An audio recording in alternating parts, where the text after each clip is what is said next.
Welcome to the Ducks Unlimited podcast, the only podcast about all things waterfowl. From hunting insights to science-based discussions about ducks, geese, and issues affecting waterfowl and wetlands conservation in North America, we bring the resource to you. The DU Podcast with your host, Dr. Mike Brazier. We are joined here today by a new guest, a first-timer, and he's going to be providing us with a migration and habitat update from Missouri. So with that, I'm happy to welcome in a good friend of mine, Dr. Andy Radicke, Migratory Game Bird Coordinator for Missouri Department of Conservation. Andy, welcome to the podcast. Well, Mike, thanks. I really appreciate being on today. And we have occasionally connected with some of your counterparts in the Mississippi Flyway. And actually, we'll have some discussions with some of your counterparts out west here also in this kind of general time frame of mid to late December. And Missouri is of course, an important area for waterfowl, and you guys have done a remarkable job through the year with a lot of your wetland management and harvest management. And you also are one of the states that occasionally, I believe every 2 weeks, I'll ask you for some specifics on this, conduct some of your some type of surveys, and we like to reach out to those people with that data, because we're all about data, to find out what's the latest on waterfowl, their migrations, who's holding all the ducks. And then also we'd like to talk about kind of how hunter success has been. So we had Frank Nelson on last year, I think, to talk with us about how things were going in Missouri. But this year we get the man himself, Dr. Radicke. So thank you for joining us. Thanks for taking the time. And I guess to start with, Andy, we will have you back some other time where people can hear more about your background. Personally and professionally. For these bonus episodes, we try to keep them just sort of short and sweet relative to what we're seeing out there. So for starters, frame up for our listeners that may not be familiar with the nature of the waterfowl surveys that you conduct there in your state. Where are they conducted? How are they conducted? And then I guess how frequently are they conducted? Yeah, you bet, Mike. The way we've done waterfall surveys has continued to evolve. Where we're at today is every manager does a ground count at least every other week. And then if they expect things have changed, they'll do a count on that off week. Now, the other thing we do is the managers in each part of the state, they'll go up and do an aerial survey twice a year. And the reason we do that is it gives them a chance to assess habitat from the air to see how their wetland is looking, as well as the wetlands in the surrounding area. And it gives them a chance to kind of calibrate their counts from the air versus ground, just kind of for a benchmark, if you will. Now, the other thing that we do is we do our counts typically early in the week on a Monday or Tuesday. And the reason we do this is we assume the hunting pressure has been the highest on the weekends. And we focus our counts on all the state and federal refuges in Missouri. So it's a coordinated effort between the Fish and Wildlife Service and the state, and do those counts on those days. A few years ago, we did a broader study to look and see how well that assumption held true. And it really did. We just have limited habitat in Missouri. It's hunted very hard. And so with lots of hunting pressure, the bulk of the birds are going to be on the refuges during the hunting season. And so we feel pretty comfortable that we're getting a pretty good feel for what the numbers of ducks are in Missouri by focusing on refuges, both state and federal. But there are some privately managed wetland complexes in Missouri, but I just want to be clear, those are not included in the numbers that you come up with on a semi-monthly basis, right? Exactly. We just focus on the publicly managed refuges. So you're absolutely right. There are some other private holdings that can hold, substantial numbers of birds at times. And some of those, especially in the confluence area over in St. Louis, the Illinois folks actually fly those on their surveys. So they're getting covered that way. Oh, I wasn't aware of that. Well, look at that. I learned something from the Missouri guys about what the Illinois guys are doing. They sneak over the border every now and then. Andy, remind me. All right, so we're recording this episode here on December 22nd. So early Merry Christmas to you, Andy. The numbers that we're going to talk about here in just a moment, when were these surveys conducted? So just answer that question for me. Yeah, well, we've got two. We've got the numbers from last week, Monday and Tuesday, and then I have received some numbers from this week. But the bottom line is they really haven't changed. Okay, and these would be the ground-based counts that we'd be talking about here? Yeah, with the exception of Southeast Missouri, they did fly that yesterday. Well, let's see. How do you want to start this, Andy?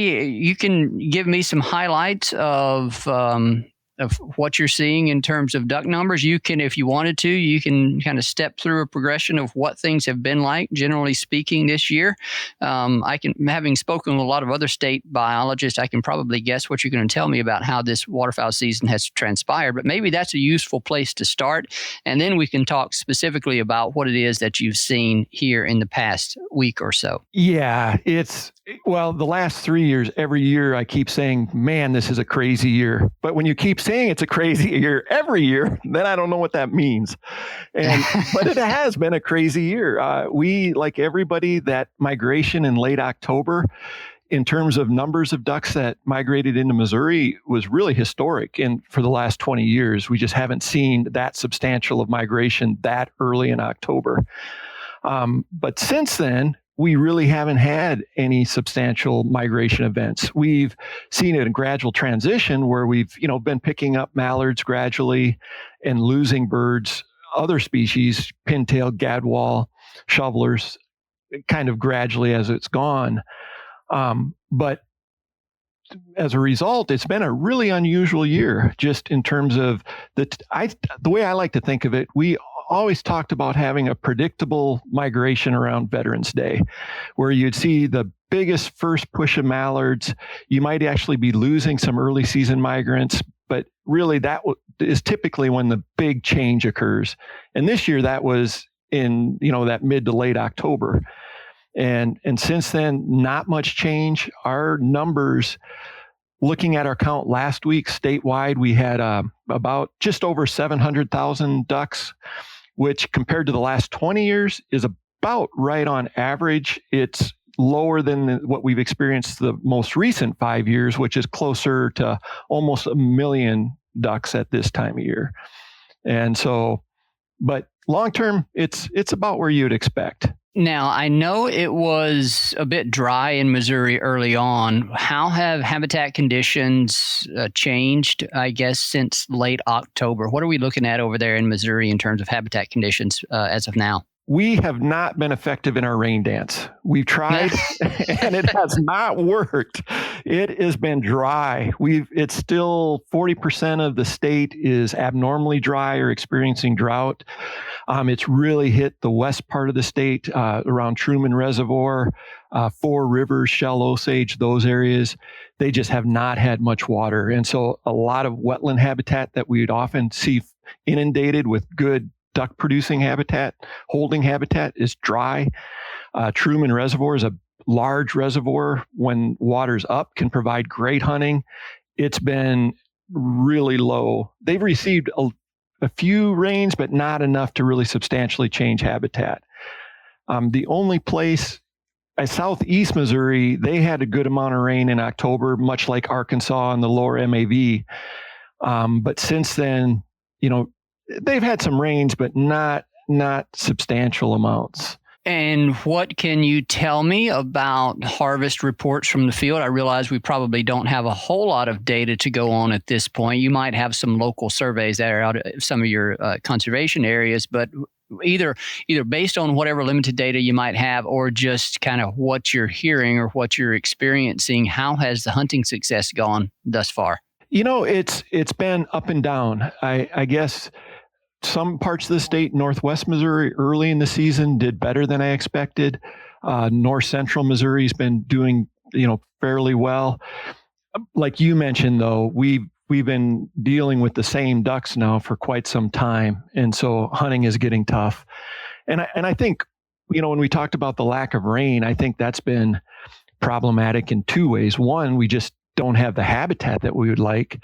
And then once birds have been here for a long time, there's really been no trigger for them to really feel the need to get out and explore and pioneer and be looking for that newly flooded habitat.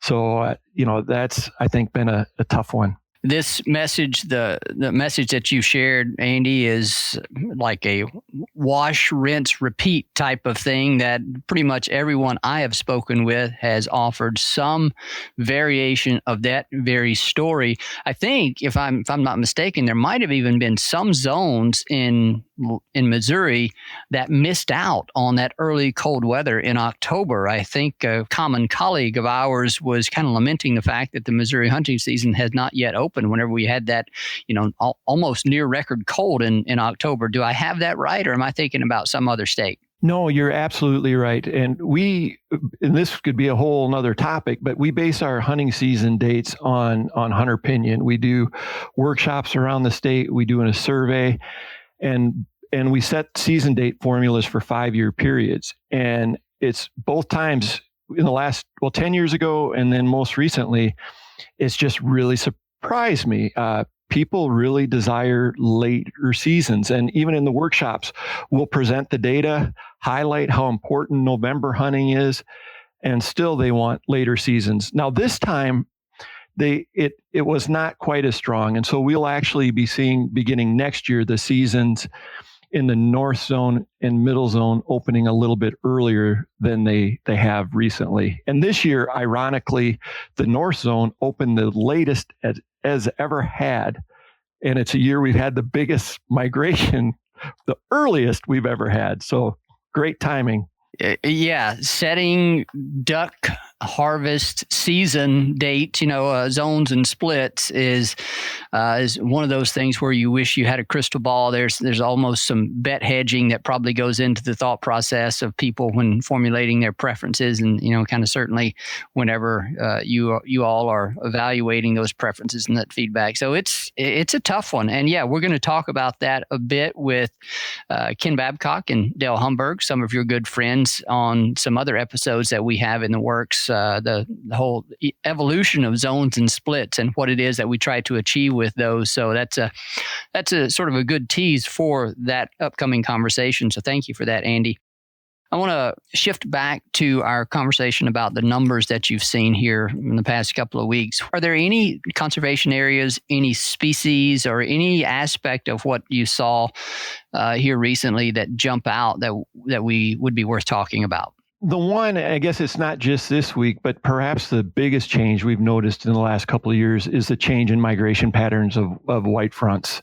Geese.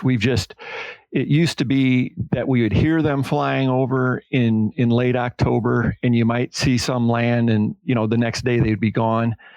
And this year we've been holding roughly 40,000 geese, white fronts, all fall, which is really unusual. And the other part of it, I guess, it'll be interesting to see what happens. The last couple of years, we haven't even really seen them that many at this time of year, but usually about now through the beginning of February, we've seen, much higher numbers throughout the state than we have historically. So it's kind of unique. This year, it's the first time we've maintained this number of white fronts throughout the season, and it'll be really interesting to see what translates and what happens from here through the beginning of February in regards to those. Yeah, what's happening with white fronts and their kind of, I shouldn't even say kind of, their northward shift during fall and winter is definitely something we have on our radar in terms of a topic that we want to discuss that I know is going to be of interest to a lot of our hunters. And it's kind of interesting and fun to see the hunters respond to the birds and how they're staying farther north. And increasingly you hear about how hunters respond. And so you got these birds around, well, hunters are going to start taking advantage of that resource. And increasingly you hear about white front hunting becoming a more common pursuit. And I imagine you are seeing that among your Missouri hunters as well. Oh, absolutely. I mean, even 3 or 4 years ago, you would have been hard pressed to find a waterfall hunter that would have white front decoys in their garage. They just didn't have any reason to. But now you're absolutely right. You're seeing people that are throughout the state targeting white fronts. in addition to just in southeast Missouri. And Andy, let's see here as we move on in this conversation. How many zones do you have in Missouri, and where do we stand relative to those zones in terms of how much more hunting opportunity do we have in those? Yeah, the North Zone, it closes the first week of January, and then the Middle Zone is open, I believe, to the 12th, just about a week longer. And then the South Zone is open till January 31st. And the other thing that I'll say, you sound fairly confident in those dates, but I also like to encourage our listeners, make sure you double check our regulations. I don't want Andy to get in trouble if he says the 12th instead of the 13th or something of that nature. I have been known to say a wrong date before, so I just want to provide that caveat. Well, I appreciate that, because as I was saying that, I was looking for my Waterfall Digest just to make sure I gave you the right one. She might have been. I realize I catch people off guard with those numbers, with those questions. Sometimes listeners may think that, the state waterfowl biologist ought to have those dates memorized. But when you start talking about different zones and splits, and when you are involved in conversation with other states on how they're doing their zones and splits and dates, it's easy to let those dates get mixed up one with another. So always double check those always double check those regulations. So Andy, what else do we want to talk about here with regard to what you might have observed, either on the survey or what you might be observing with regard to weather forecast? We always, as waterfowl hunters, look 7 to 10 days out to see what might be moving down and how that might influence birds. Anything that you can share with either of those? Yeah, well, good question. The weather recently has been up and down. Today it's a shirt sleeve weather in central Missouri anyway, but that's all going to change beginning tomorrow. There's going to be a fairly significant cold front. Temperatures are supposed to be down in the teens in northern Missouri, highs in the low 30s, but it's going to warm back up to highs in the 40s, as far as the long range forecast goes, which is really unusual. You typically in North Missouri, especially, you can pretty much bank on things freezing up, icing over right around the 8th to 10th of December. And so, the North Zone hunters in Missouri, they're living on borrowed time, so to speak, as far as the hunting season goes, especially the shallow water hunters. But the long-term forecast looks like, we'll have a couple of days of probably some fairly significant ice, but I would expect even the shallow water hunting, if a person's willing to break ice, that they'll have that opportunity into the new year. And I know snow cover at latitudes north of you is also an important influencer of duck migration, certainly among those more cold hardy birds that can exploit the grain that may be available in agricultural fields. What do you know about how much snow cover we have in the upper Midwest north of Missouri? There's not a lot, is it? No, in fact, I was talking to the waterfowl biologist from Minnesota last week, and he said they had maybe a 1/4 inch of snow in Bemidji in northern Minnesota and not very much ice. And I was being desperate to get an idea of ice, so I was checking ice fishing reports in North and South Dakota, and the ice fishermen were lamenting how long they're having to wait to have good ice to be able to drive on or, to go out and fish. So I think things are frozen up there, but not really like where it would be a foot of ice and where they're driving cars on it like they would be in a typical year at this time. And even for those species such as mallards and even green-winged teal, some of the field feeding ducks, as long as they've got some open water in the rivers, they're going to take advantage of that. We all know that. And it's going to take some really cold temperatures and some snow to cover up those food resources. So yeah, man, it feels like time is slipping away from us here this hunting season. We still have over a month here in the South, but nevertheless, like I said, you look 7 to 10 days out, and you can kind of almost scratch off in some respects the prospects of good luck during those dates as we're looking at the forecast. So we need a change in the weather, and you need to figure out some other kind of dance to do, Andy. I don't know if you can figure that out. Yes, I've been trying. And the other thing, it's been interesting in North Missouri in particular, even though they haven't had ice, that much ice, there's been some, but some of the refuges have begun to lose ducks. Northwest Missouri is down to about half of what they were. And, talking to the managers up there, there's just not much food on the landscape anymore, especially in the flooded habitats. And over in the confluence area, kind of have heard the same thing where their duck numbers in places have declined. And I would expect it's more, given it's been so dry and places that have had water on them for a long time, those food resources have probably been depleted or getting close to being depleted. As waterfowl hunters, we all know that hope springs eternal. So we will continue to be optimistic for the remainder of this season. Things can change quickly, and meteorologists are wrong a good percentage of the time. So we can all cheer for them to be wrong with regard to some of what they're forecasting here a little ways out.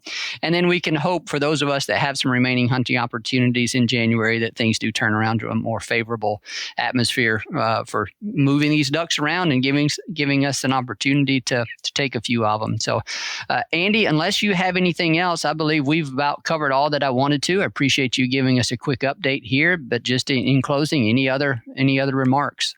No, I think it's like you said, hope springs eternal, and there's still some season left. Things could change, and I'm already starting to think about next year as well. And in Missouri, we still have a lot of goose season left, and so typically the Canada goose hunting, the best time to do that is in January. So I'm very hopeful that there will be some good goose hunting opportunity here in the next few weeks.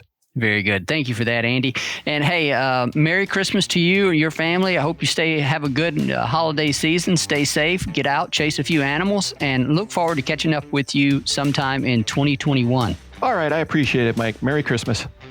A special thanks to our guest on today's episode, Dr. Andy Radicke, Migratory Game Bird Coordinator with the Missouri Department of Conservation. We appreciate his time in giving us a quick migration and habitat update from his state. As always, we thank our producer, Clay Baird, for the work he does editing these podcasts and getting them out to you. And to you, our listener, we thank you for your time and support of this podcast, and we thank you for your support, passion, and commitment to wetlands and waterfowl conservation.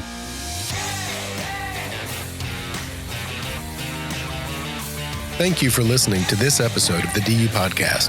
Be sure to rate, review, and subscribe to the show, and visit www.ducks.org/DU Podcast for resources based on today's topics, as well as access to more episodes.